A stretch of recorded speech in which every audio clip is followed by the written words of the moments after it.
So guys, আজকে আমি কথা বলবো ডাঙ্কি সিনেমাটা নিয়ে। দেখো, ডাঙ্কি সিনেমাটা জাস্ট শেষ করলাম। তো এই সিনেমাটা থেকে আমার যেটা মনে হচ্ছে, এই সিনেমাটা হচ্ছে বেসিক্যালি জওয়ান, থ্রি ইডিয়েটস, দেবের পাগলু, এগুলো সবকটার একটা ক্রস ওভার সিনেমা। তো সিনেমার শুরুতে আমরা দেখতে পাই জওয়ানের শেষ দিকে যখন শাহরুখ খান পালিয়ে গেছিল, সেই শাহরুখ খানের এখন ডাউনফল শুরু হয়ে গেছে। তাই শাহরুখ খান আগে জেলার ছিল, এখন নিজে জেলে চলে গেছে। এরপর আমরা দেখি কোভিডের সময় পাড়ার মধ্যে বাইরের লোক এসছে বলে ঝামেলা শুরু হয়। সেই মুহূর্তেই শুরু হয়ে যায় আমাদের জাতীয় সঙ্গীত।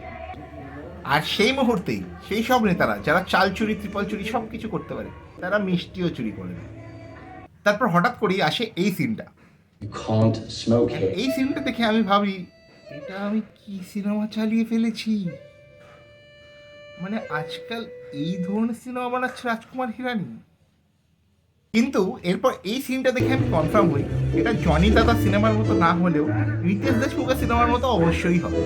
জওয়ান সিনেমায় যেহেতু সুনীল গ্রোভার মরে গেছিল, তাই তার ভাই অনিল গ্রোভার খেতে না পেয়ে সেলুনে কাজ করতে শুরু করে।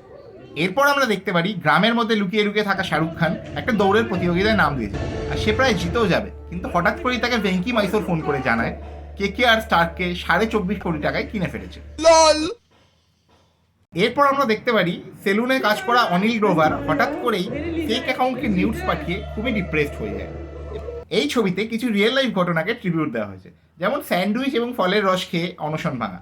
ঠিক সেটারই ট্রিবিউট হয়েছে এখানে টাই দিয়ে ফাঁস দেওয়া। পাঠানে সালমান খান, জওয়ানে সঞ্জয় দত্ত, এদের মতো বড় বড় স্টারদের ক্যামিও থাকার জন্য ডাঙ্কি সিনেমাতেও একটা কিন্তু ক্যামিওর প্রয়োজন ছিল, কিন্তু বাজেট কম থাকায় এই সিনেমায় নেওয়া হয়েছিল ভিকি কৌশলকে। আর বাজেট কম হওয়ার জন্য এই সিনেমার ভিএফএক্সটাও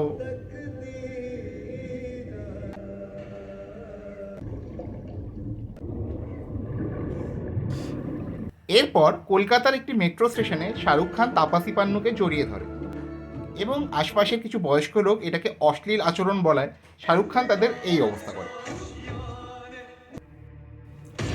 এরপর আমরা দেখতে পারি নন্দিনীদির দোকানের সামনে ব্লগ বানানো সস্তার ব্লগার কিছু ভিউজের আশায় কিছু ছবি তুলে পুলিশকে পাঠিয়ে দেয়, কিন্তু পুলিশ অফিসার রোদ্দুর রায়ের ফ্যান হওয়ায় কিছুক্ষণ খিল্লি উড়িয়ে শাহরুখ খানকে ছেড়ে দেয়। এই সিনেমাটি কিন্তু খুবই গুরুত্বপূর্ণ একটি সিনেমা এবং এখান থেকে আমরা শিখতে পারি জীবনে যতগুলো ইচ্ছা বিয়ে করা যেতেই পারে এবং পেটের দায়ে আমরা টিকটকারদের মতো সেজে ভিডিও বানাতেই পারি।